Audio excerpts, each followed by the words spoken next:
Assalamualaikum warahmatullahi wabarakatuh.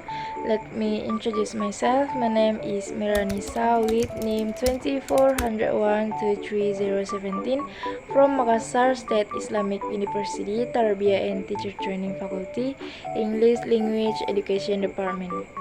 Thank God for the presence of Allah Subhanahu wa Ta'ala, so that I was given healthy and completed the segment from the respected lecturer, namely Dr. Andi Karudin SCPM whom as an effective lecturer in phonetics and phonology. In this video, I will discuss material about the articulation of English vowel sounds.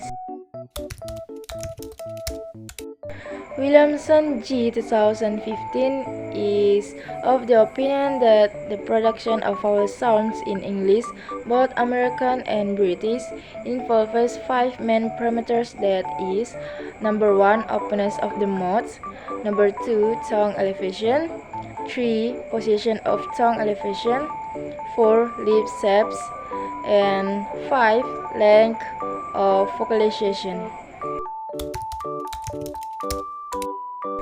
British English BE and American English AE have front vowels, which are vowel sounds produced with the tongue positioned near the front of the mouth. However, there are some subtle differences in how these front vowels are pronounced in each dialect. Some examples to illustrate the difference are as follows: traps versus showers. AE, both are pronounced with a, for example, trap and bed sound similar. BE, trap is pronounced a, but is pronounced with a low vowel sounds like a, might sound similar to father but shorter. Tense. AE, sheep is pronounced with a relaxed I. BE, sheep is pronounced with a more tense I, potentially sounding a little higher and clearer.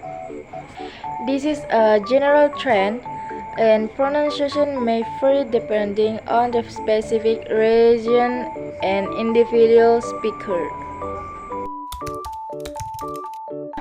Middle vowels are vowels produced with the tongue positioned in the middle of the mouth, not in the front or back. Both BE and AE have some of the same central vowels, but there are some subtle variations in their use. Example: middle vocal together. Schwa, This is probably the most common middle vowels appearing in interest syllables in many words in both dialects. Example about sofa: it's a very short and natural vowel sounds. Potential difference. Middle vowels. These sounds often found in words like but or cup may have slightly different qualities in the two dialects. BE may be slightly more centered and retracted, tongue slightly pulled back compared to AE. AE may be a little more forward, tongue position slightly closer to the front of the mouth than BE. Back vowels produced with the tongue positioned towards the back of the mouth have some similarities and some interesting difference between British English BE and American English AE. An example to illustrate the difference is pillow versus conch. AE, both are pronounced with the middle vowels, may sound similar. BE, cut, is pronounced with a, conch is pronounced with potentially clearer sounding.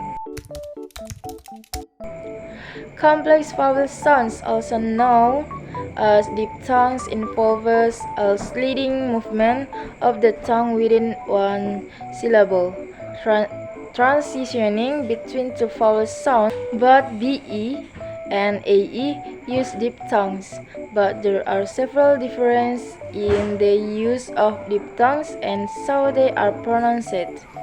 Some examples to illustrate the difference include diphthong price.